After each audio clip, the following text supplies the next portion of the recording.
মাহে রমজানের মাঝামাঝি সময়ে স্বস্তি ফিরেছে বাজারে কাঁচা সবজি পণ্যের দামে। তবে মাছের বাজারে দরদাম অপরিবর্তিত থাকলেও কেজিতে 10 টাকা করে বাড়তি দামে বিক্রি হচ্ছে মুরগি ও গরুর মাংস। বাজারে নিত্য প্রয়োজনীয় পণ্যের দরদাম নিয়ে ক্রেতা ও বিক্রেতাদের মাঝে ছিল মিশ্র প্রতিক্রিয়া। অন্যদিকে বাজার তদারকির দাবি ক্রেতা সাধারণের। বিস্তারিত শেখ আলীর প্রতিবেদনে। রমজান এলেই নিত্যপণ্যের বাজারে সবকিছুরই দাম বাড়ার একটা আতঙ্ক বিরাজ করে ক্রেতা সাধারণের মনে।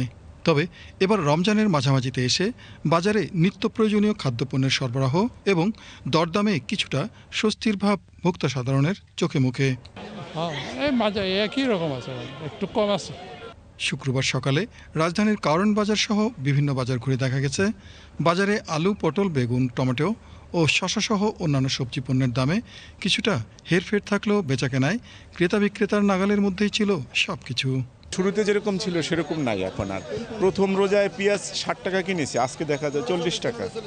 রসুন ছিল আপনার 150 টাকা, আজকে হলো আরও কম, 140 টাকা। কাঁচা মালের যেমন টমেটো, বেগুন, এগুলোও দাম বেশি আছে। সপ্তাহের ব্যবধানে বাজারে চাল, ডাল, আটা, চিনির দাম স্থিতিশীল থাকলেও বাড়তি দামে কিনতে হচ্ছে পোলাওয়ের চাল। চালের দামও বেশি। আমি কাটার বুকে আলু কিনছি 85 টাকা ছিল, আজকে 90 টাকা। এটা পোলার চালে 1 কেজিতে 30 টাকা বাড়াই দিয়ে দিচ্ছে। ভাতের চালে তার বাড়াই ধরে না, সুযোগ পাইছে পোলার চালে সিজন আর মানুষে পোলাও খাইব। অন্যান্য চাল ওই যে আপনার মিনিকেট চালটা একটু কিছুটা বাড়ছে, বাইরের থেকে আমদানি বন্ধ, এই সুযোগে হয়তো ব্যবসায়ীরা একটু সুযোগ নিচ্ছে। পোলাও চাল এক্সপোর্ট হচ্ছে, সেই জন্য পোলাও চালের দাম কিছুই আর কি কমের ভিতরে আছে। আগের থেকে অনেকটাই কম। আগে রোজার আগেও যেরকম ছিল ওইটা একটু অনেকগুলোই কমছে। ছোলা, খেসারি, আপনার দেশি মুসুরি বলেন, শুধু বাড়ার ভিতরে একটু মোটা মুসুরিটা একটু বাড়ছে, কেজিতে 2-4-5 টাকা যা আছে আগের মতো আছে বা বরং একটু কমছে। দামটা একটু নিয়ন্ত্রণে আছে, পিস হয়ে যাবে, অল্প সময়ের ব্যাপার আর কি। বাজারে নিত্য প্রয়োজনীয় ভোজ্য তেলের দরদামে মিশ্র প্রতিক্রিয়া দেখা গেছে ক্রেতা বিক্রেতাদের মাঝে। গত সপ্তাহে সয়াবিন কিনছিলাম 180 থেকে 90 টাকার ভিতরে, আর এখন বর্তমানে সয়াবিন বেড়ে গেছে 200 টাকা কেজি।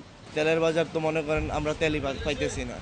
তেলের এক কার্টন তেলে মনে করেন 60 টাকা 80 টাকা করে বেশি, তাহলে এক পিস তেলে বাইরে যায় 20 টাকা 30 টাকা করে।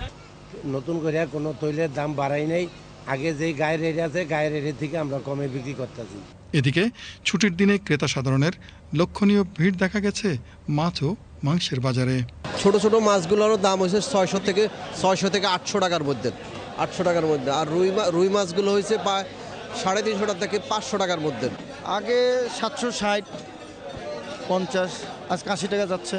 কালকে 10 টাকা করে কেজিতে বাড়ছে, এখন আস্তে আস্তে 10 টাকা করে বাড়তেছে। দাম একটু বাড়তে 20-30 টাকা বেড়েছে।